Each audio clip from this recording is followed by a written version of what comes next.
Ils buvaient dans le même verre, toujours sans se quitter des yeux. Ils faisaient la même prière, d'être toujours, toujours heureux. Parmi les gravats, ils souriaient, dans ce petit bal qui s'appelait.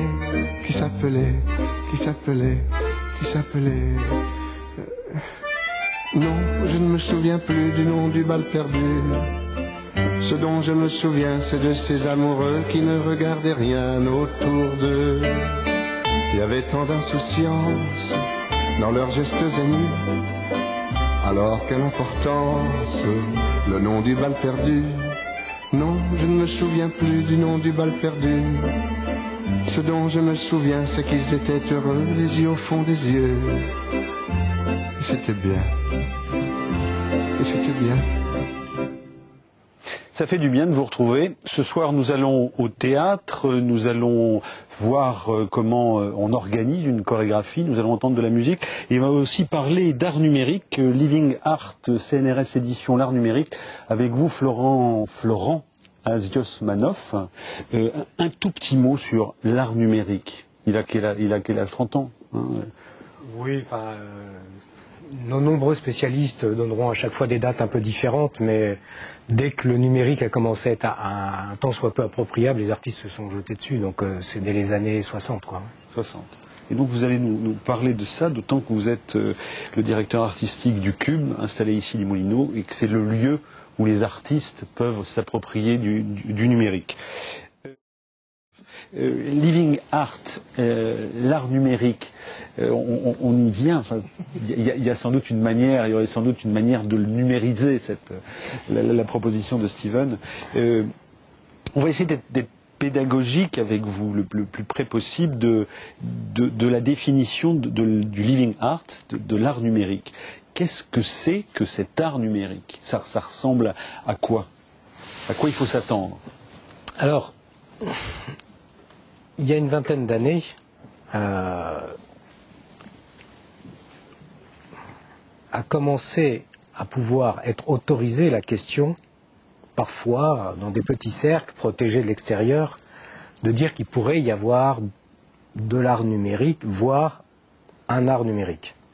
Il y a une vingtaine d'années, à la fin des années 80, quand on parlait, alors on ne parlait pas de numérique encore à l'extérieur, c'était du multimédia.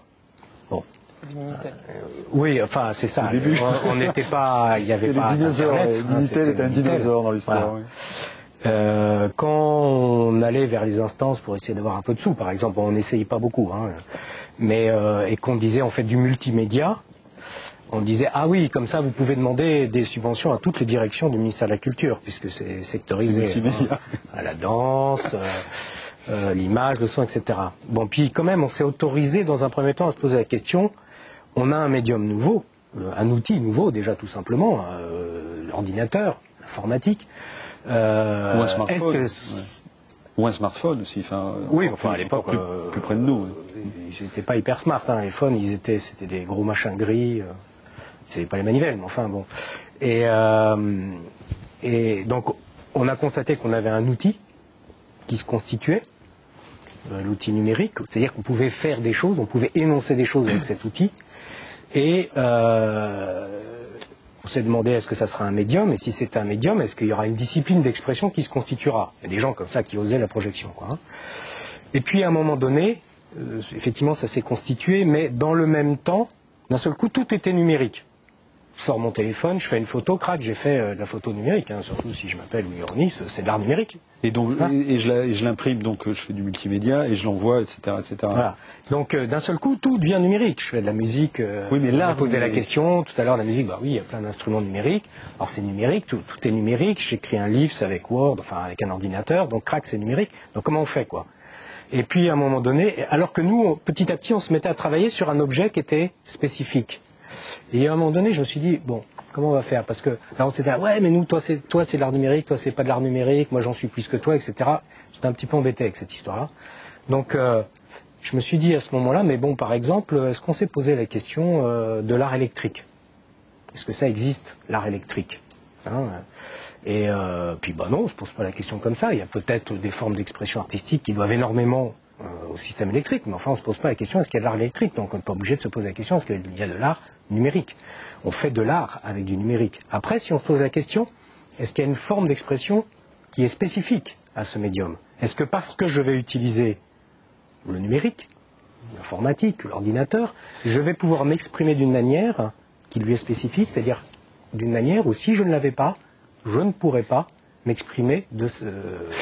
je voudrais vous montrer alors on a parlé du multimédia, etc. Donc on a tous un peu une vague conscience de ce que ça peut être. Or vous en faites une théorie, et ce que vous nous dites en quelque sorte, c'est que l'œuvre est une altérité qui entre en interaction avec le public que je suis et qui interagira différemment en fonction de mon comportement. C'est ça l'art numérique aujourd'hui. Vous dites qu'il y a une autonomie de l'œuvre qui est capable de réagir en fonction de mon comportement. Voilà, c'est-à-dire qu'avec le numérique, ce que je peux faire, ce qui est spécifique au numérique, c'est, on pourrait dire, l'intelligence artificielle. Alors je fais tout de suite une parenthèse pour les spécialistes, c'est pas au sens technique, je l'utilise pas comme un terme spécialiste, mais c'est le fait que je vais pouvoir doter un objet d'un comportement autonome. Il va s'énoncer par lui-même, selon ses règles internes. On va vous démontrer tout de suite. On y va. On a installé sur le plateau cet objet. Expliquez-nous. Alors ici, effectivement, cette pièce, c'est Fantôme de Vincent Lévy. Alors on se met comme ça sur le côté dans un premier temps parce que bon, c'est un miroir. Mais ce qu'on constate, c'est que c'est le miroir qui reflète le plateau. Mais ce qui est un petit peu particulier, c'est qu'il y a des gens qui sont là, des gens qui manifestement ne sont pas devant le miroir, mais qui sont là. Parce qu'en fait, ce miroir, il a une espèce de personnalité interne, et bon, quand il est tout seul, il est dans ses rêveries. Et il pense aux gens qui l'habitent. Alors en l'occurrence, ces gens qui habitent ses pensées, ce sont les proches de l'univers de l'auteur. C'est-à-dire que c'est pas lui. Ce qu'on a sous les yeux, c'est pas un miroir qui vient de nulle part, c'est qui vient de son auteur. Donc ce sont les personnages qui sont importants pour l'auteur. Et il n'est pas très présent. Si moi je passe devant comme ça, on va repasser. Bon, il nous a pas beaucoup vu, quoi.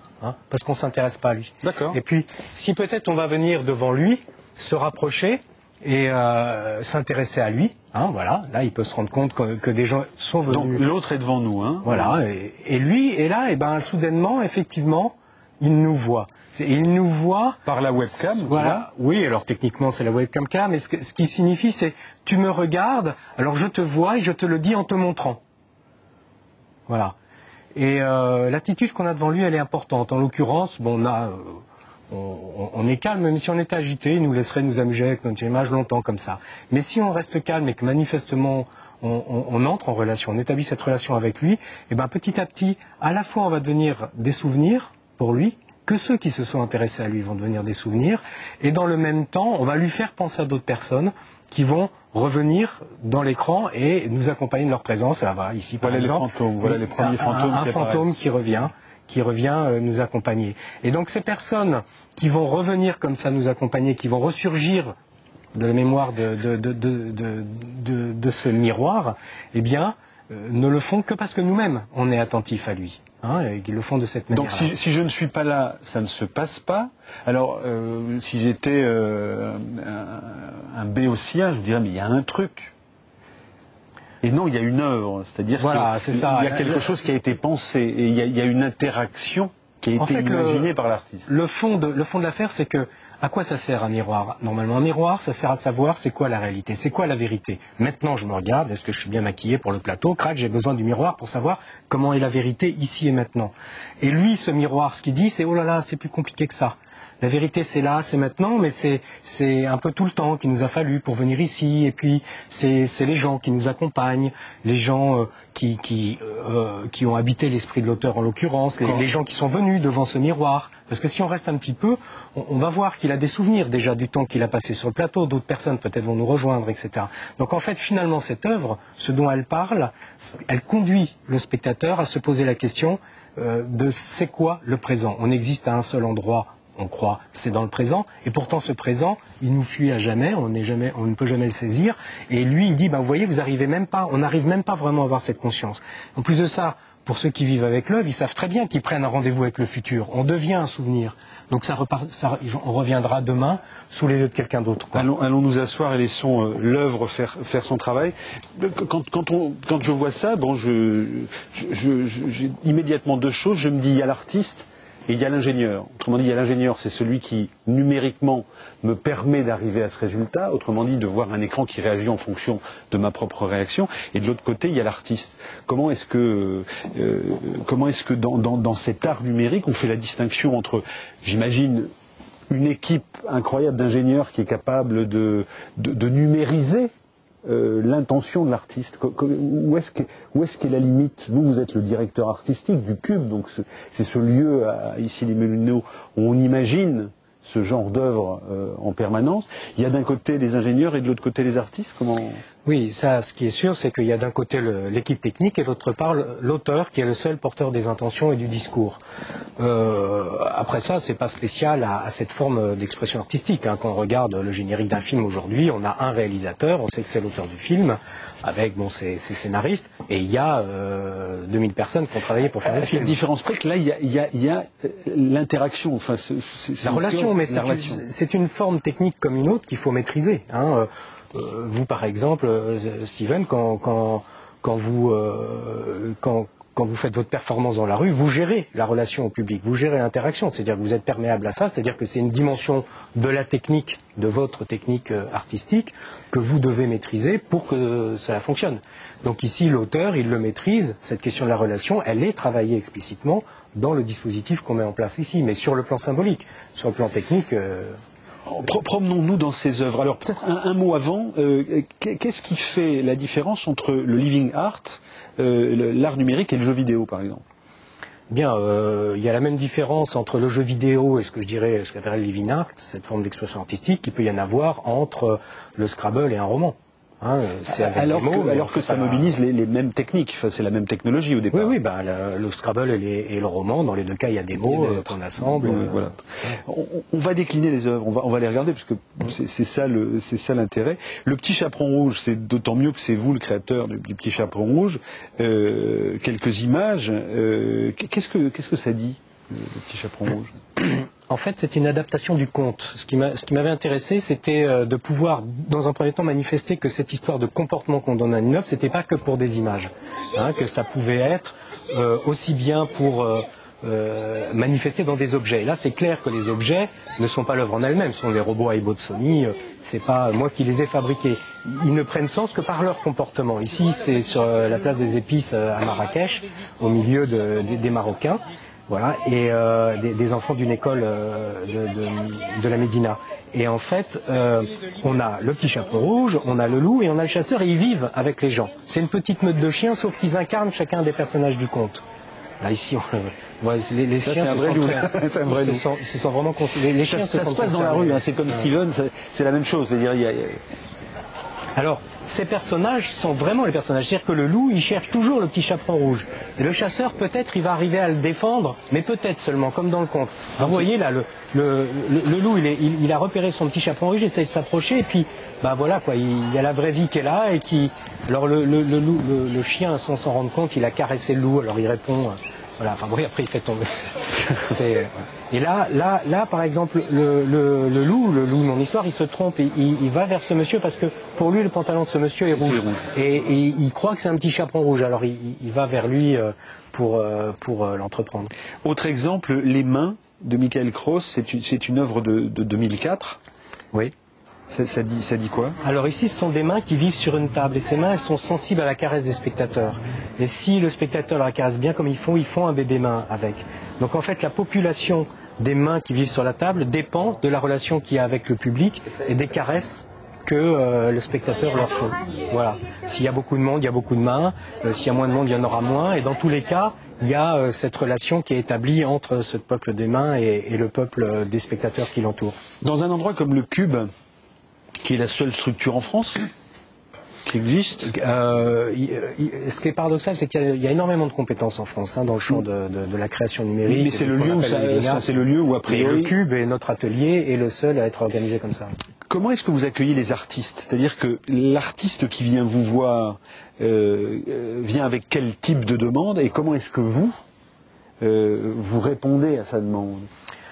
Alors le processus qu'on a mis en place est assez simple, c'est-à-dire qu'un artiste vient avec un projet qui se sent un peu concerné par ça, on lui dit s'il veut faire un site internet pour montrer ses travaux, on l'oriente vers ailleurs, mais dès qu'il dit oui, je voudrais vraiment rentrer là-dedans, il y a d'abord un séminaire qui lui est proposé de 6 jours pendant lequel on va faire un peu le tour évidemment on n'en fait pas complètement le tour, mais enfin on pose les choses de la manière la plus détaillée. Ensuite de ça, quand il aura un projet qui prendra forme, s'il se sent effectivement concerné par cette forme d'expression, on va l'accompagner jusqu'à la formalisation du projet, telle qu'elle puisse être produite, qu'il puisse être produit. Ensuite de ça, on le produit, en veillant à ce qu'il ne perde jamais le contact avec la maîtrise du projet, puisque c'est pas lui qui le développe, c'est les techniques mises en œuvre interdisent le fait que des artistes le développent, en tout cas complètement, quoi. Donc on fait en sorte qu'il ne perde jamais le contact avec le développement de l'œuvre, et on l'accompagne dans la diffusion ensuite. Autre exemple d'œuvre, c'est Viens danser de Catherine Langlade. Alors ça, c'est une très jolie pièce qui fonctionne merveilleusement. Ici, elle est présentée à Séoul et dans un jardin public. C'est l'idée, c'est ce qu'on aimerait, c'est que ces pièces soient présentées dans des espaces publics comme ça. Et voilà, donc on a les gens qui, à la sortie de l'école le soir, en passant dans le parc, voient cette pièce qui réagit à la présence des spectateurs. Et en fait, la manière dont les pièces réagissent, la pièce réagit, dans les petites méduses comme ça réagissent aux attitudes du spectateur, eh bien en fait, ça conduit le spectateur petit à petit à bouger d'une certaine façon devant l'œuvre. Et en fait, cette pièce a été développée pour une chorégraphe, Catherine Langlade, et elle, ce qui l'intéresse, c'est pas comment bougent les méduses, mais ce que ça provoque dans l'attitude et dans les mouvements du spectateur devant. Donc elle dirige les spectateurs par cette pièce. Est-ce que ça veut dire qu'on peut, dans l'intention artistique et dans le support numérique et dans le support de l'ingénieur, est-ce qu'on peut imaginer de l'agressivité, du plaisir? Est-ce que ça peut être conçu dans le logiciel? Est-ce qu'en fonction du geste que je ferai devant la proposition de l'écran, est-ce qu'il peut y avoir une réaction d'agression ou de surprise, ou une réaction amoureuse à l'inverse? Oui. Oui, enfin, ça va être pièce par pièce. Chaque pièce ne traite pas tous ces sentiments, mais des pièces peuvent traiter de l'un ou de l'autre. On avait une œuvre, par exemple, qui est décrite dans le livre, qui est à distance de Zamaris Rich, qui est un autoportrait photographique, une photo qui réagit à la présence du spectateur et qui a été présentée en taille réelle, dans la rue, comme une sucette avec un écran plasma à l'intérieur. Et tous les matins, on effaçait sur la vitre, à l'endroit de la bouche, des traces de rouge à lèvres. À l'endroit de la bouche du portrait photographique. Bon, on n'embrasse pas des photos, quoi. Des vraies photos, on les embrasse pas. Il y a une empathie du public sur les œuvres qui va être extrêmement puissante. C'est-à-dire que la fascination qu'exerce le jeu vidéo sur les joueurs, qui constitue une petite partie du public, eh bien, avec ce type d'œuvre-là, ce qu'on espère bien, et ce qu'on constate dès qu'on les met en relation avec le public, c'est qu'il y a la même puissance dans la relation de l'auteur à son spectateur que ce qu'on constate du jeu avec les joueurs, quoi. Est-ce qu'il y a un danger qui menace le living art? Est-ce qu'il y a eu un risque de récupération propagandiste, par exemple? Quand on voit, par exemple, à Shanghai, la manière dont on peut utiliser l'écran,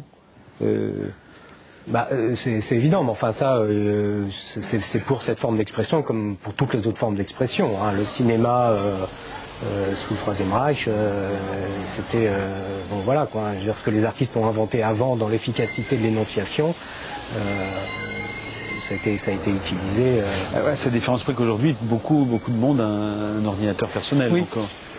Et effectivement, là, on voit des images de Shanghai où on se rend compte que là-bas, en Asie, les villes sont faites avec les écrans. Vous voyez, ce sont les tours. Alors, ce qui est amusant, c'est grande taille. c'est les tours complètes, qui sont des écrans. Ce qui est amusant, c'est que la municipalité de Shanghai, les gars, ils ont d'abord allumé leurs tours, là, les écrans, et puis ils ont mis des pubs, hein, parce que ça coûte cher les écrans, donc on met des pubs dessus. La municipalité laisse faire, c'est la méthode chinoise, on laisse faire d'abord, on évalue, puis après on décide. Et puis après, ils se sont rendus compte que tous les soirs, il y avait des centaines de milliers de photos qui étaient prises de Shanghai, parce que les touristes, ils viennent là pour prendre des photos, hein, aussi bien les Chinois que les autres, et ils repartaient avec des photos de Shanghai, avec Coca-Cola, Sony, McDo, etc. Donc ils ont interdit la pub. Et du coup, les autres, ils se sont dit, qu'est-ce qu'on va mettre sur leurs écrans? Ils ont mis de l'art. Alors ils ont mis de l'art. L'art qu'ils avaient sous la main vite fait. Des tulipes, des grandes photos Steven, par exemple. Et puis ils avaient redessiné la Joconde, par exemple, des choses comme ça, quoi. Et donc ils n'ont pas encore... Enfin, c'est-à-dire que voilà quoi. Les gens qui administrent la cité disent c'est pas forcément non les écrans, mais il faut savoir ce qu'ils portent comme discours et que ça trouve une place juste dans la société dans laquelle on est. Vous savez que vous avez une